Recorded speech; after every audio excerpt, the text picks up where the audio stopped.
नमस्कार, PK Rohila study point YouTube channel पर आप सभी का एक बार फिर से स्वागत। शिक्षा विभाग से जुड़ी नवीनतम अपडेट, पे मैनेजर, शाला दर्पण, कंप्यूटर एवं तकनीक ज्ञान और सभी प्रतियोगी परीक्षाओं की तैयारी के लिए आज इस चैनल को सब्सक्राइब करें। आज के इस वीडियो में हम मांग की कीमत laws, price elasticity of demand क्या होती हैं उसके बारे में हम डिस्कस करेंगे। मांग की कीमत लॉज में मुख्य रूप से मांग की लॉज क्या होती हैं, मांग की लॉज की कौन कौन सी श्रेणियां होती हैं, मांग की लॉज का माप कैसे किया जाता है, उसको मापने की कौन कौन सी विधियां होती हैं और मांग की लॉज को कौन कौन से तत्व जो हैं वो प्रभावित करते हैं उसका अध्ययन हम करते हैं। और मुख्य रूप से 12th क्लास का जो कोर्स होता है उसमें इन्हीं टॉपिक को कवर किया जाता है।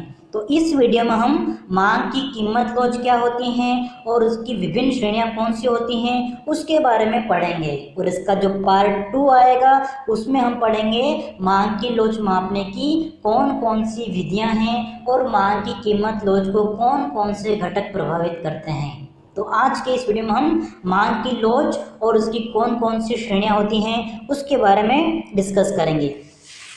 जैसा कि हमने पिछले वीडियो पढ़ा था मांग का नियम के बारे में, तो मांग के नियम में हम किस बात का अध्ययन करते हैं कि किसी वस्तु की कीमत अगर बढ़ती है तो उस वस्तु की मांग कम हो जाती है और वस्तु की कीमत अगर कम होती है तो वस्तु की मांग बढ़ जाती है। इसका मतलब मांग का जो नियम है वो क्या स्पष्ट करता है, वस्तु की कीमत और मांग में विपरीत संबंध को बताता है। विपरीत संबंध का मतलब जब वस्तु की कीमत में वृद्धि होती है तो उस वस्तु की मांग घट जाएगी और जब वस्तु की कीमत घट जाएगी तो उस वस्तु की मांग क्या हो जाती है, बढ़ जाती है। तो ये बताता है मांग का नियम।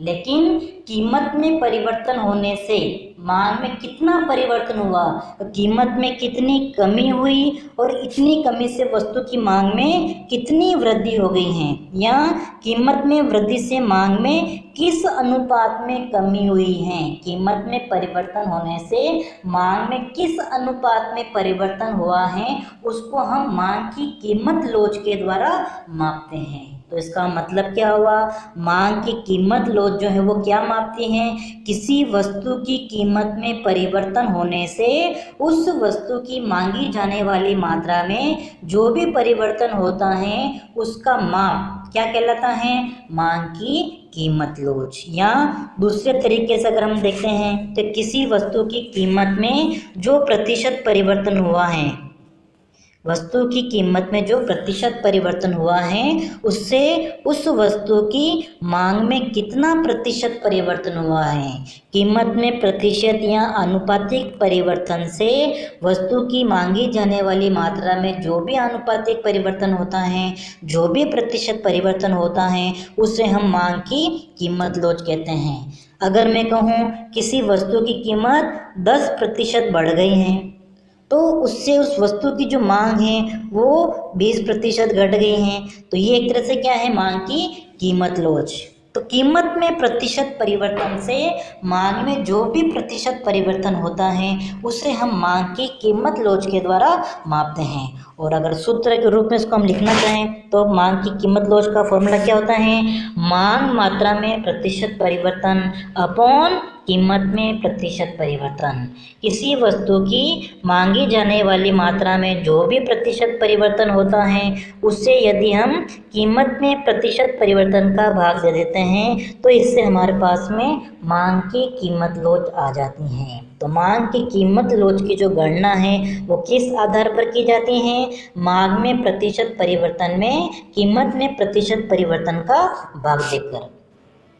अब हमारे सामने यहाँ पर एक बात आती है कि किसी वस्तु की कीमत में परिवर्तन से वस्तु की मांगी जाने वाली मात्रा में किस अनुपात में परिवर्तन होगा। तो ऐसी कुल 5 स्थितियां हो सकती हैं। वस्तु की कीमत में प्रतिशत परिवर्तन से मांगी जाने वाली मात्रा में जो परिवर्तन होगा वो 5 प्रकार का परिवर्तन हो सकता है।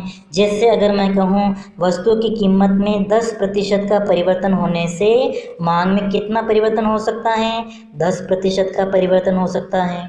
उससे ज़्यादा 20% का परिवर्तन भी हो सकता है, या कीमत में 10% जो परिवर्तन हुआ है उससे मांग में कम परिवर्तन, जैसे 5% का परिवर्तन भी हो सकता है, या फिर कीमत में 10% का परिवर्तन हो जाए और मांग में बिल्कुल परिवर्तन नहीं हो, 0, ये भी हो सकता है। या फिर 5वीं स्थिति हो सकती है कि कीमत में 10% के परिवर्तन से वस्तु की मांगी जाने वाली मात्रा में अनंत परिवर्तन हो। तो इसका मतलब कीमत में प्रतिशत परिवर्तन से मांग में जो प्रतिशत परिवर्तन होगा वो 5 प्रकार से हो सकता है, जिन्हें हम कहते हैं मांग की लोच की श्रेणियाँ, degrees of elasticity of demand. तो सबसे पहले अगर हम श्रेणी की बात करते हैं तो सबसे पहले हमारी श्रेणी है पूर्णतया लोचदार मांग, परफेक्टली इलास्टिक डिमांड, E=इन्फिनिटी, अनंत। मांग की कीमत लोच क्या है? अनंत लोचदार हैं। अनंत लोचदार को हम पूर्णतया लोचदार भी कह सकते हैं, और इंग्लिश में क्या कहते हैं इसको? Perfectly elastic demand. अब देखिए, पूर्णतया लोचदार मांग कब कही जाती हैं? जब किसी वस्तु की कीमत में बिल्कुल परिवर्तन नहीं हो। वस्तु की कीमत के स्थिर रहने पर मांग में बहुत अधिक परिवर्तन, मांग मात्रा जो है वो अगर घटती बढ़ती हैं, लेकिन वस्तु की कीमत में अगर कोई परिवर्तन नहीं होता है तो उसको हम कहते हैं मांग की लोच की पूर्णतया लोचदार श्रेणी। जैसा अगर हम रेखा चित्र बनाएं तो इस रेखा चित्र में हमने OX अक्ष पर वस्तु की मांग ली है और OY पर वस्तु की कीमत ली है। अगर हम कहें वस्तु की कीमत कितनी है, O से लेकर P, अब इस OP कीमत पर वस्तु की मांग कितनी है, O से लेकर Q। अब इसी कीमत पर OP कीमत पर माना कि वस्तु की मांग कम होकर Q1 हो जाए, या इसी कीमत पर वस्तु की जो मांग है वो बढ़कर Q2 हो जाए।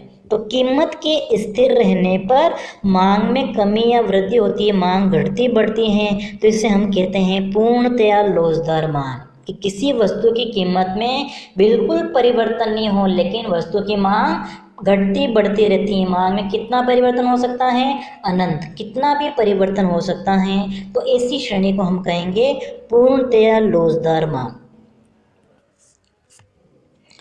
दूसरा हमारा है इकाई से अधिक, मोर इलास्टिक, E=1, या जिसको हम कह सकते हैं सापेक्षतया लोचदार मांग।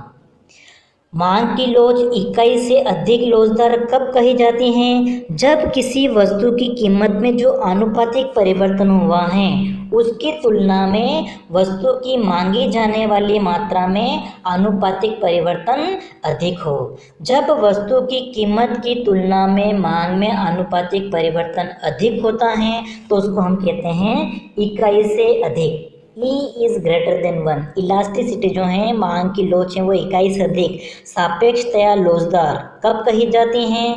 अधिक लोचदार कब मानी जाती हैं? जब कीमत की तुलना में मांग में परिवर्तन ज़्यादा हो। कीमत की तुलना में मांग में ज़्यादा अनुपात में परिवर्तन होगा तो उसको हम कहेंगे इकाई से अधिक। और ऐसा कब होता है? सामान्यतः जो विलासिता वाली वस्तुएं हैं, विलासिता वाली वस्तुएं जैसे एयर कंडीशनर हो गया, लग्जरी कार हो गई हैं, तो इनको हम कहते हैं विलासिता वाली वस्तुएं। और जब इनकी कीमत कम हो जाती हैं तो लोग क्या करते हैं? इनको खरीदना प्रारंभ कर देते हैं। इनके ऊपर जो लोगों का खर्चा है वो बढ़ जाता है, लेकिन जब महंगी हो जाती है, कीमतें बढ़ जाती हैं, तो लोग अपना खर्चा इनके ऊपर घटा देते हैं। मतलब कीमत में परिवर्तन से मांग में अधिक अनुपात में परिवर्तन होता है, इसलिए इसको हम कहते हैं इकाई से अधिक। जैसे हमने उदाहरण ले लिया कि वस्तु की कीमत में कितना परिवर्तन हुआ? 10% का।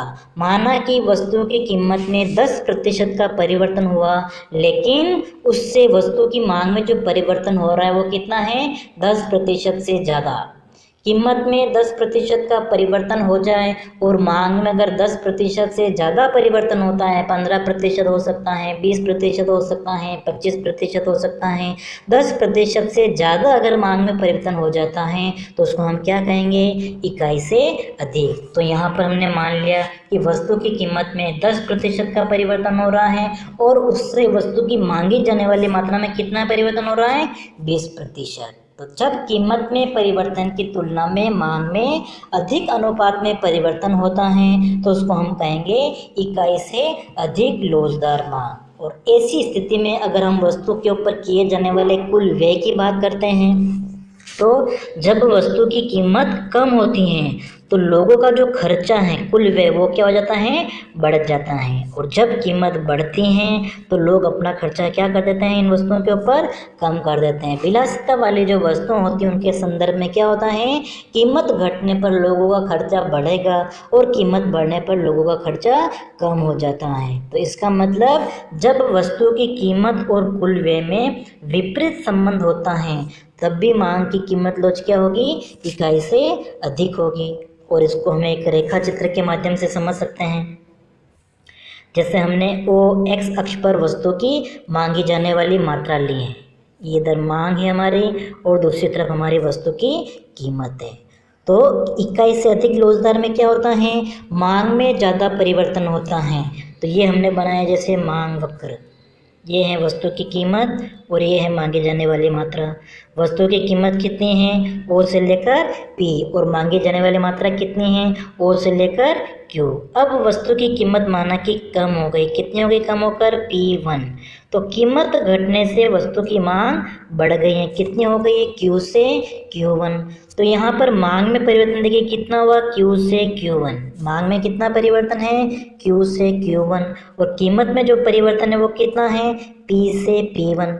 तो हम देखते हैं कि ये जो कीमत में परिवर्तन है उसकी तुलना में मांग में परिवर्तन डेल्टा क्यू क्या है, ज़्यादा है। मांग में परिवर्तन ज़्यादा हुआ है इसलिए इसको हम क्या कहते हैं, इकाई से अधिक लोचदार मांग। ठीक है, चलिए अब हम देखते हैं नेक्स्ट है इकाई के बराबर लोचदार, यूनिटरी इलास्टिक डिमांड। मांग की लोच, इकाई लोच कब कहलाती हैं, जब वस्तु की कीमत में जिस अनुपात में परिवर्तन होता है मांग में भी उसी अनुपात में परिवर्तन हो। जिस अनुपात में वस्तु की कीमत में परिवर्तन होता है वस्तु की मांगी जाने वाली मात्रा में भी उसी अनुपात में अगर परिवर्तन हो जाए, जैसे वस्तु की कीमत में अगर 10% की वृद्धि हो जाए तो वस्तु की मांग क्या होगी, 10% अगर घट जाए तो दोनों में आनुपातिक परिवर्तन क्या है, समान। एक बात ध्यान रखनी है, तो कीमत और मांग में विपरीत संबंध का ध्यान यहाँ पे भी रखना है। तो कीमत में 10% की वृद्धि हुई है और मांग में कमी होगी, और कितनी कमी हो जाए अगर 10%, मतलब दोनों का अनुपात क्या है, परिवर्तन का अनुपात समान है। जिस अनुपात में वस्तु की कीमत में परिवर्तन होता है उसी अनुपात में वस्तु की मांग में अगर परिवर्तन हो जाए तो इसको हम क्या कहेंगे, इकाई लोचदार मांग, unitary elastic. E=1, elasticity of demand जो है वो किसके बराबर है, 1 के बराबर। वैसे कब कही जाती हैं, जब कीमत में परिवर्तन और मांग में परिवर्तन का अनुपात समान होता है। और जब हम कुल व्यय की बात करते हैं तो किसी वस्तु की कीमत के बढ़ने पर या वस्तु की कीमत के घटने पर, जब कीमत बढ़े या कीमत कम हो जाए, वस्तु के ऊपर जो व्यय किया जा रहा है अगर व्यय क्या है, स्थिर, कुल व्यय अगर स्थिर रहता है तो हम कहेंगे मांग की लोच कैसी है, इकाई के बराबर। ये व्यय का जो आधार है इसके बारे में हम डिटेल में आगे जब मापने की विधियाँ पढ़ेंगे, कुल व्यय विधि में इसको हम डिटेल में पढ़ेंगे। अब देखिए इकाई लोचदार मांग को हम एक रेखा चित्र के माध्यम से समझने का प्रयास करते हैं। जैसे देखिए ये ओ से लेकर पी क्या है, वस्तु की कीमत है। ओ से लेकर पी वस्तु की कीमत है और मांगी जाने वाली मात्रा कितनी है, ओ से लेकर क्यू। अब माना कि वस्तु की कीमत कम होकर P1 हो जाए तो कीमत के घटने से मांग बढ़कर क्या हो गई है, Q1। तो यहाँ पर अगर हम देखते हैं P से P1 कीमत में जो कमी हुई है वो बराबर है किसके, Q से Q1 के, मतलब मांग में परिवर्तन के। तो जिस अनुपात में कीमत में अगर परिवर्तन होता है उसी अनुपात में मांग में अगर परिवर्तन हो जाए, डेल्टा P बराबर डेल्टा Q। कीमत में परिवर्तन वस्तु की मांगे जाने वाली मात्रा में अगर परिवर्तन के अनुपात के बराबर है तो इसको हम क्या कहते हैं, इकाई के बराबर लोचदार मांग। नेक्स्ट है फोर्थ, और एक बात एक और ध्यान रखनी है कि मांग की लोच जब इकाई लोचदार होती हैं तो इस स्थिति में मांग वक्र का जो आकार है वो कैसा माना जाता है, आयताकार अति परिवलय होता है। मतलब इसके नीचे का जो क्षेत्र है उसमें आयत जो हम बनाते हैं उसका क्षेत्रफल क्या होता है, बराबर होता है। ये देखिए तो ये जो डेल्टा पी वाला जो क्षेत्र है ये वाला, वो इस डेल्टा क्यू के क्षेत्रफल के बराबर होता है। इसलिए इसको हम क्या कहते हैं, आयताकार अतिपरवलय, रेक्टेंगुलर हाइपरबोला। और ये क्या दर्शाता है कि वस्तु की कीमत घटने से जो खर्चा किया जा रहा है वो कुल खर्चा क्या है, स्थिर है। कीमत में परिवर्तन से पहले जो खर्चा था वो ही खर्चा अभी भी है, मतलब कीमत घटे या बढ़े, खर्चा जो है वो स्थिर है। चौथी श्रेणी हमारी है मांग की लोच मापने की। मांग की कीमत लोच की जो श्रेणी है, इकाई से कम, लेस देन 1 कह सकते हैं, या इसको हम कह सकते हैं बेलोचदार मांग कह सकते हैं, या फिर इन इलास्टिक डिमांड। तो मांग की लोच जो है वो इकाई से कम लोचदार या बेलोचदार कब कही जाती हैं, जब वस्तु की कीमत में परिवर्तन की तुलना में वस्तु की मांगी जाने वाली मात्रा में कम अनुपात में परिवर्तन हो। कीमत में प्रतिशत परिवर्तन से जब मांगी जाने वाली मात्रा में प्रतिशत परिवर्तन कम होता है तो उसको हम क्या कहते हैं, इकाई से कम लोचदार मांग। जैसे अगर मैं कहूँ किसी वस्तु की कीमत में अगर 10% का परिवर्तन हो जाए और मांग में केवल 5% का ही परिवर्तन हो, तो कीमत में परिवर्तन की तुलना में मांग में कम अनुपात में परिवर्तन होता है तो इसको हम क्या कहते हैं, इकाई से कम। कीमत की तुलना में मांग में परिवर्तन कम अनुपात में होगा तो इसको हम कहते हैं बेलोचदार मांग, इकाई से कम लोचदार मांग। और इसको अगर हम रेखा चित्र के माध्यम से प्रदर्शित करते हैं तो मांग वक्र इसमें बेलोचदार बनेगा, मतलब इसका जो ढाल होगा वो थोड़ा ज़्यादा होता है। जैसे वस्तु की कीमत कितनी है, ओ से लेकर पी, और मांगी जाने वाली मात्रा कितनी है, ओ से लेकर क्यू। और जब कीमत कम होकर P1 हो जाती है तो कीमत के घटने से मांग बढ़कर कितनी हो गई है, Q1। लेकिन यहाँ पर अगर हम देखते हैं कि जो कीमत में परिवर्तन हुआ है वो ज़्यादा है, डेल्टा पी डेल्टा क्यू के कंपैरिजन में ज़्यादा है। ठीक है, जब वस्तु की कीमत में परिवर्तन मांग में परिवर्तन की तुलना में ज़्यादा हो, या जो मांग में परिवर्तन हुआ है वो कीमत में परिवर्तन से अगर कम होता है तो उसको हम क्या कहेंगे, इकाई से कम बेलोचदार मांग। और ऐसी स्थिति में अगर हम कुल खर्चे की बात करते हैं तो वस्तु की कीमत बढ़ने पर वस्तु के ऊपर किया जाने वाला जो कुल व्यय है अगर बढ़ जाता है, और कीमत घटने पर कुल व्यय अगर कम हो जाए तो कीमत और कुल व्यय में जब धनात्मक संबंध होता है तो मांग की कीमत लोच कैसी कही जाएगी, बेलोचदार, इकाई से कम। और अंतिम हमारी है पूर्णतया बेलोचदार मांग, या जिसको हम क्या कह सकते हैं, शून्य लोच, E=0। अब देखिए पूर्णतया बेलोचदार में क्या होता है कि जब वस्तु की कीमत अगर बढ़े, वस्तु की कीमत बढ़े या वस्तु की कीमत कम हो जाए, कीमत में कितना भी परिवर्तन हो लेकिन वस्तु की मांगी जाने वाली मात्रा में अगर कोई परिवर्तन नहीं होता है, वस्तु की मांगी जाने वाली मात्रा जब स्थिर होती है तो इसे हम कहते हैं पूर्णतया बेलोचदार मांग। शून्य लोच, शून्य लोच का मतलब कि मांग में कितना परिवर्तन हो रहा है, शून्य, बिल्कुल भी परिवर्तन नहीं हो। कीमत में कितना भी परिवर्तन हो जाए, कीमत घटे बढ़े, लेकिन मांग में जब कोई भी परिवर्तन नहीं होता है तो उसको हम कहते हैं पूर्णतया बेलोचदार मांग या शून्य लोचदार मांग। और ऐसी स्थिति में हमारा जो मांग वक्र है वो y अक्ष के समांतर बनता है। P=0, वस्तु की कीमत कितनी है, O से लेकर P है, मांग कितनी है, O से लेकर Q। कीमत अगर बढ़कर P1 हो जाए तब भी मांग कितनी है, O से लेकर Q है, और कीमत घटकर अगर P2 हो जाए तब भी मांग कितनी है, O से लेकर Q तक की है। मतलब कीमत में वृद्धि हो जाए या कीमत में कमी हो जाए, वस्तु की मांग अगर स्थिर रहती है तो इसको हम कहते हैं पूर्णतया बेलोचदार मांग। और सामान्यतः अगर इसका हम उदाहरण देखें तो जो नमक है, नमक के संदर्भ में वस्तु की मांग की लोच कैसी होती हैं, पूर्णतया बेलोचदार होती हैं। तो इस वीडियो में हम केवल मांग की लोच मापने की श्रेणियां ही पढ़ेंगे। नेक्स्ट जो वीडियो हैं उसमें इसका हम पार्ट 2 पढ़ेंगे, मांग की लोच को कैसे मापा जाता है, मांग की लोच मापने की कौन कौन सी विधियां हैं, और मांग की लोच को कौन कौन से घटक प्रभावित करते हैं। Thank you.